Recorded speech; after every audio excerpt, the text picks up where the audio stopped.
I want to talk to you today. We've been doing a series on discerning God's will and obeying God's will for our lives. And there's this very important passage in Luke 10 that I think often gets overlooked. It gets overlooked in our strategies when we're trying to think about how to minister to others. And there's some really great teaching in here that I think is maybe not emphasized enough. And this is when Jesus sends the 72 out to the towns. So Luke 10, starting at verse 1, reads, "After this, the Lord appointed 72 others and sent them on ahead of him in pairs, every town and place where he himself intended to go. He said to them, 'The harvest is plentiful, but the laborers are few. Therefore, ask the Lord of the harvest to send out laborers into the harvest. Go on your way. I am sending you out like lambs into the midst of wolves. Carry no purse, no bag, no sandals, and greet no one on the road. Whatever house you enter, first say, peace to this house. If a person of peace is there, your peace will rest on that person, and if not, it will return to you. Remain in the same house, eating and drinking whatever they provide, for the laborer deserves to be paid. Do not move about from house to house.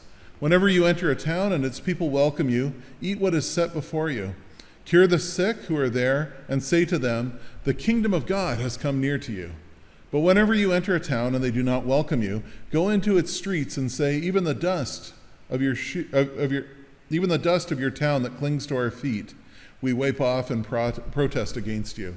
Yet know this, the kingdom of God has come near.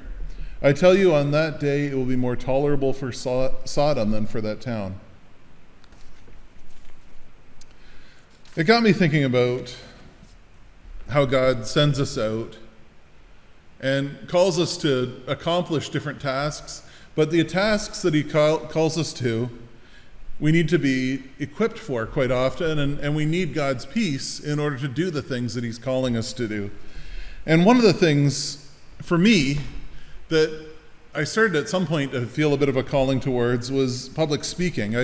I probably felt a bit of a calling towards public speaking before I felt a call to be a pastor, but the problem was when I first had my first opportunities to do public speaking, I really struggled with it. Like, it was really, really, really hard, and I needed some equipping.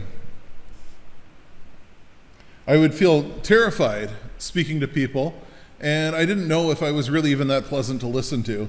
But I felt a calling somewhere in there and kept trying to work towards it. There's many things that can upset us in our world or make us uptight or anxious or concerned. And those things can put us off track when we're trying to do God's will and serve him. And we can become anxious and we can become worried and we can have difficulty doing those things. But we need God to come along and equip us, give us reassurance, give us peace, give us those little nudges or a little tap on the shoulder to let us know that he's there and providing for us and taking care of us.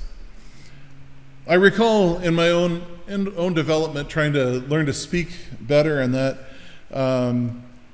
working at a church where I was the youth pastor at one point. And of course, when you're the youth pastor, you get called up on certain days when the pastor's on holidays. That's your opportunity to go up and preach. And I did a few sermons where I seemed really, really nervous, and I really had a hard time with it. And then I was up at Muskoka Woods Camp, which is where I think they still do it, but we used to take the youth up to these camps up in Muskoka Woods, and they'd spend the weekend doing different fun things and learning about God. And there'd be workshops for us adults and leaders and things that we could attend.